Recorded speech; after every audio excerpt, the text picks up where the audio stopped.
Actually 7 मिनिटं खूप popular आहे for its placement and also for its like lectures वगैरे छान होतात आणि also my friend suggested me to okay. मग ती ऑलरेडी कोर्स करत होती काही?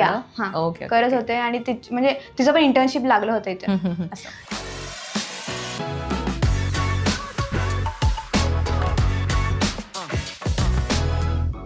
Hi guys, my name is Saili and welcome back to Sun Mentor, where your dreams comes to reality. Today I am back with another podcast with another lovely student. Her name is Divya and she's our data science student. So now let's dive into Divya's experience at Sun Mentor. Now let's meet Divya. Hi Divya, how are you? Hello ma'am, I am fine. What about you? I'm good Divya, thank you so much for asking. So could you please introduce yourself to our audience? Yes, sure. Hello everyone, my name is Divya Mahadev Burkar. I am from Pune. I have completed my graduation in Electronics and Telecommunication from Pune Vidyarthigriha College of Engineering, Pune. After graduation, I opted for a data science course from 7 Private Limited.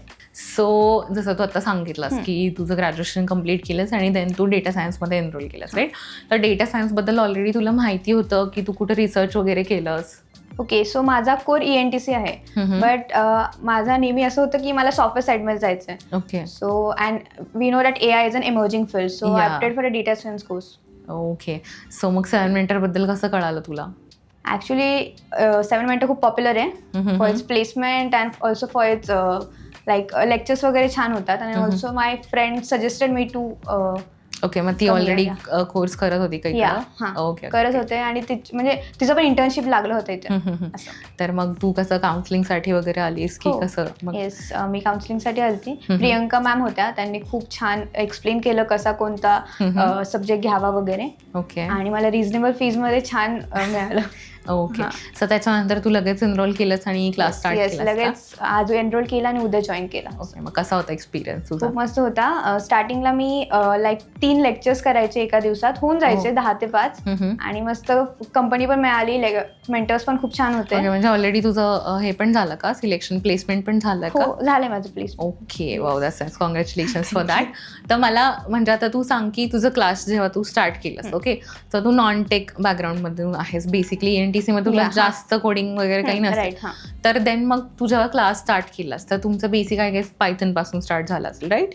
तर मग त्याच्याबद्दल मला थोडं काही सांग की एक non technical background मधून येऊन जेव्हा तू टेक्निकल मध्ये जातीयस तर ते ट्रान्झिशन फीज बद्दल मला थोडं काहीतरी सांग. ओके, ऍक्च्युअली मी कम्प्लिटली न्यू नव्हते पायथनला. मी कोडिंग प्रॅक्टिस करायचेच माझ्या इंजिनिअरिंग डेजमध्ये. ओके. पण तरी मला प्रॉपर हँड बसला की पायथन कसं करावं, लाईक मी कोर्सेस केल्यानंतर.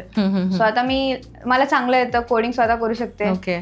सो मग सुरुवातीला थोडं डिफिकल्टी झाल्या काही किंवा काही असं वाटलं का तुला?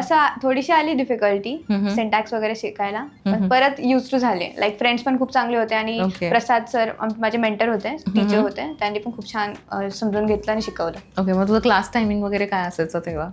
मी स्टार्टिंगला लाईक फर्स्ट मंथ 3 क्लासेस करायचे, सो मी 10 to 5 असायचे क्लासला. आणि मग समजायचं का एवढे 3 क्लासेस एकत्र करते? ओके. मग 3 कशाच्या बॅचेस होत्या तुझ्या? पहिला पायथन, देन SQL आणि power BI. Okay. So power BI असल्यामुळे ते थोडंसं क्रिएटिव्ह साईड व्हायची, म्हणून असं एकदम हे पण नाही व्हायचं की फक्त कोडिंग असं नाही. ओके.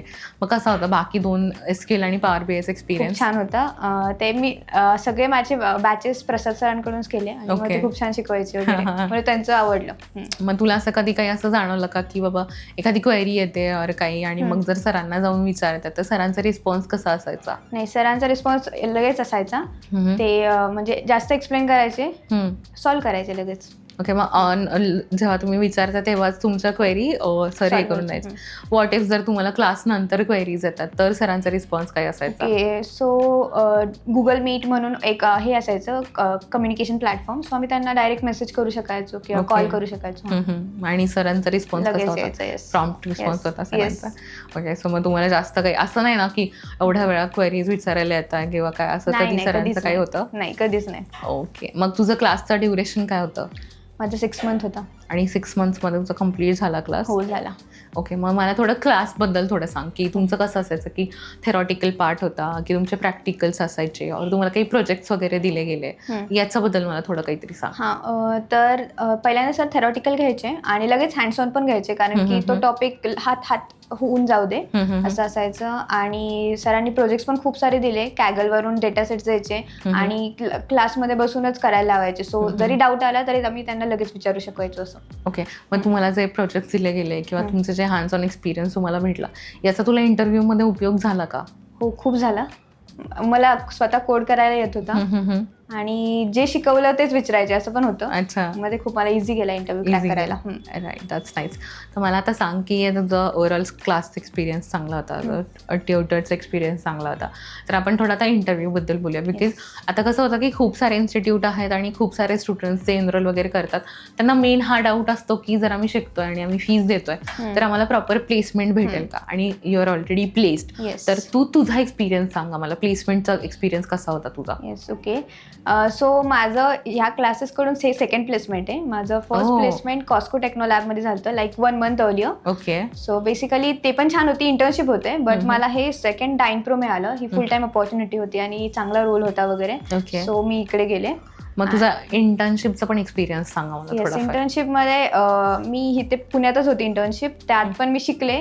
म्हणजे स्टार्टिंगला मी इंटर्नच होते, सो सगळं करायला लागायचं म्हणून, आणि मला परत बेटर अपॉर्च्युनिटी मिळाली म्हणून मी डाईन प्रो मध्ये आले. ओके, आणि मग इकडे आता तू जॉईन केलंयस, तुझं ऑफिस स्टार्ट झाल्यावर कसं, मग किती दिवस झाले तुला जॉईनिंग करून? मी आता म्हणजे 2 दिवस झालेत जस्ट जॉईन करून. सो बेस चांगला होता, लाईक त्यांचं पण इंडक्शनच चाललंय. सो हळूहळू ते सगळं आम्हाला गुडीज वगैरे देत आहेत, परत सगळं सांगतायत कसं कसं असणार आहे पुढे.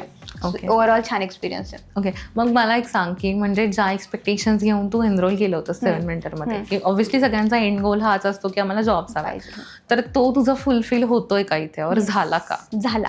And are you satisfied with the results? Yes, very much. So मग मला आता सांग की तुझे फ्युचर प्लॅन्स काय आहेत, की तुला जॉब कंटिन्यू करायचा आहे और तुला स्वतःचं काहीतरी करायचं आहे, काय तुझे प्लॅन्स आहेत पुढे?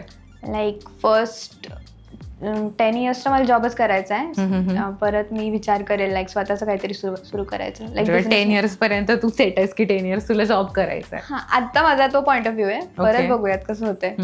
आणि मग जर मला सांग, आता स्वतःचं तू म्हणतेस की तुला काहीतरी करायचं आहे, तर मग विथ डेटा सायन्स, म्हणजे डेटा सायन्सचं बॅकग्राऊंड असणाऱ्या लोकांना अपॉर्च्युनिटीज आहेत का स्वतःचं काही स्टार्ट करायला? काही गोष्टी आहेत ज्याच्याबद्दल तू विचार केला असेल की तुला करायचं आहे वगैरे, तर अशा अपॉर्च्युनिटीज आहेत का? जर मला स्वतःचं, if I am a data scientist आणि मला स्वतःचं काहीतरी, आपण समजून चालू की मला काहीतरी स्वतःचं स्टार्ट करायचं, स्टार्टअप बिझनेस एनिथिंग, तर अशा काही अपॉर्च्युनिटीज आहेत का मार्केटमध्ये?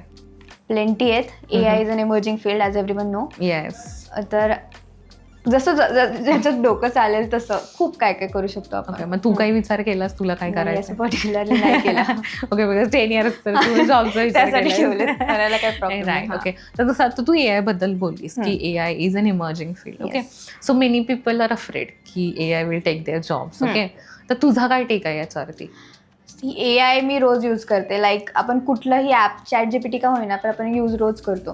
सो जोपर्यंत आपण ते लिमिटमध्ये वापरतो तोपर्यंत खूप छान आहे. आणि जर जॉबच्या पर्स्पेक्टिव्हने विचार करायचं म्हणालीस की आता हे तुझं स्टुडंटच्या पर्स्पेक्टिव्हनी झालं की तुम्ही जर यूज करताय for your day to day, तुमचे जे टास्क असतील त्याला इझी करण्यासाठी, पण जर एक जॉबच्या पर्स्पेक्टिव्हने, आता तू जसं की जॉब करायला चाललेली आहे, तर जॉबच्या पर्स्पेक्टिव्हनी जर विचार केला तर is it AI helpful? Very much.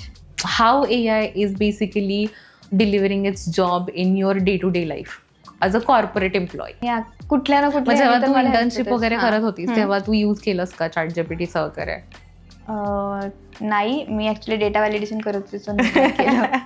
Okay, म्हणजे ते आम्हाला परत प्रोजेक्टवर टाकणार होते. फर्स्ट आम्ही इंटर्नच होतो, सो तेच होतं. मग my next question will be की जर मी एक न्यूकमर आहे आणि I don't know nothing about data science, ठीक आहे, आणि मला जॉईन करायचं आहे, और I wanted to become a data scientist, तर माझं फर्स्ट स्टेप काय असलं पाहिजे? की जर मला काहीच माहिती नाही आहे, I am from a non tech background, आणि बिकॉज नॉन टेक बॅकग्राऊंडमधून जे लोक असतात त्यांना खूप जास्त क्वेश्चन्स आणि क्वेरीज असतात की होईल का, मला येईल का, और या फील्डमध्ये आम्हाला जॉब भेटेल का?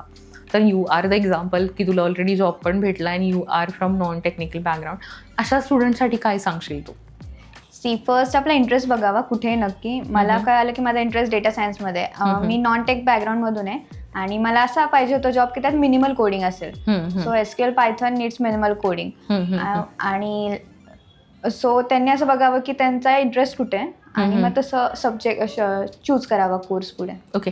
मग ह्याच्यासाठी असं काही मॅन्डेटरी नाही आहे ना की मला ऑलरेडी जे आहेत लँग्वेजेस यायला हव्या आहेत किंवा मला पायथनचं नॉलेज ऑलरेडी असायला हवं आहे किंवा मला कोणत्याही कोडिंग लँग्वेजचं नॉलेज ऑलरेडी असायला हवं आहे तरच मी डेटा सायंटिस्ट बनू शकते, असं काही आहे का? नाही, लाईक मेजर लँग्वेज आहेतच पायथन SQL.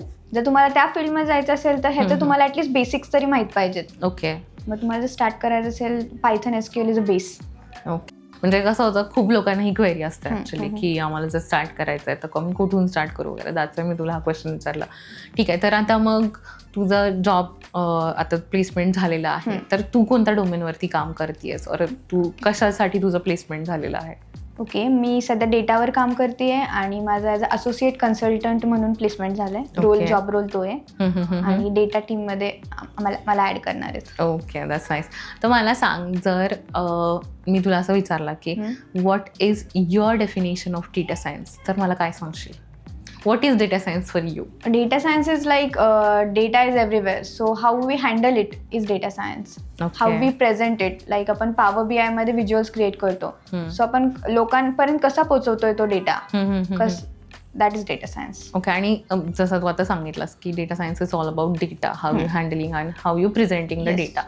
ओके, तर फ्रॉम अ युजर्स पर्स्पेक्टिव्ह तुला काय वाटतं की काय इम्पॅक्टफुल आहे जास्त, की एक ऑर्गनाइज तुम्ही डेटा देताय की त्यांचा पूर्ण स्टडी करून त्यांना डेटा देताय, और असं म्हणजे जर एक्झाम्पलमध्ये मला हे समजवायचं झालं की Y data science is important और वाय युअर डेटा जो तुम्ही घेता आहात तो डेटा एका प्रेझेंटेबल वेमध्ये प्रेझेंट करणं, why it is important for the business, तर ह्याच्याबद्दल तू मला काय सांगशील? What is your perspective on this? My perspective is like not everyone understand technical.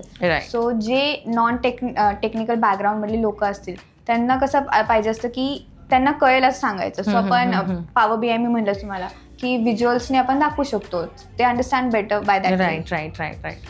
Okay, तो Power BI is a tool. असे कोणते अजून टूल्स वापरता तुम्ही?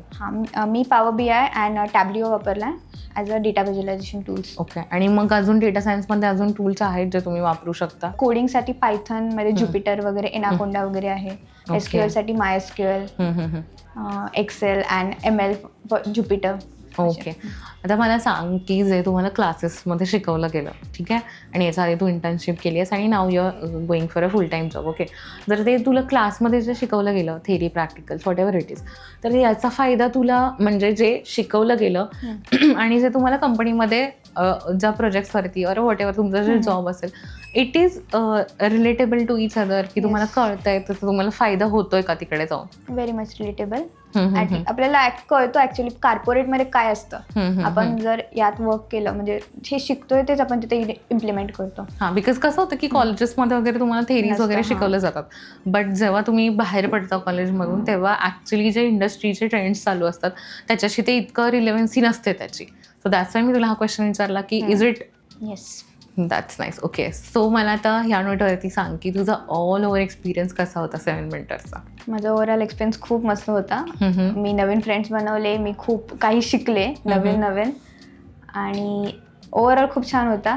Thank you so much for your time. Thank you so much for talking to us. Yes, thank you. And on that note, thank you so much guys for watching. We'll see you soon with another student, another podcast. See you soon. Bye.